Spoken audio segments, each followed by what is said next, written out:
I think yes. On one hand, it's difficult to understand like very direct media effects, but what we can see is, for example, the way, let's say, Hillary Clinton was framed in the news media.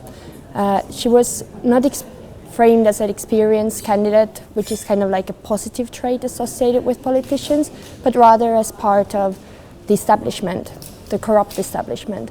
And instead, it was Donald Trump that was, for example, framed as the novelty candidate. It's a kind of trait that usually is associated with female candidates, but Hillary Clinton didn't get it. It was instead for Trump.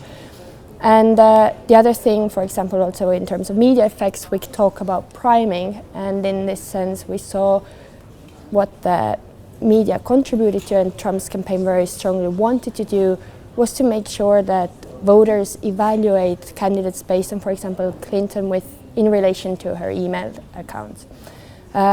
And I think we can see some effects here. It's more difficult to see any kind of links between, for example, the other surprise electoral outcome in terms of Brexit vote, in terms of women's coverage and gender issues. I think there the question is more how media overall frames the European Union.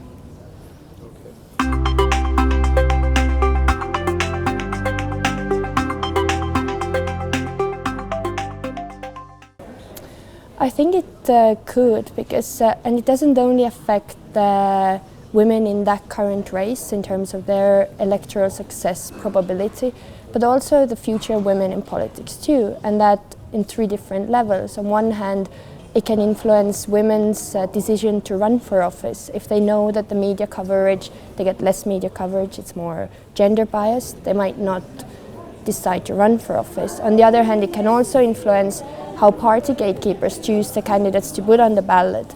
If, for example, they know that with a female candidate they run a risk of getting unfavorable news media coverage, they might go for the less risky male option instead. And finally, it's the kind of message we send out to the citizens about the roles that women and men play in public life. Not just the citizens that are currently voting, but also the future voters in terms of children and what they see as what are the suitable roles for men and women.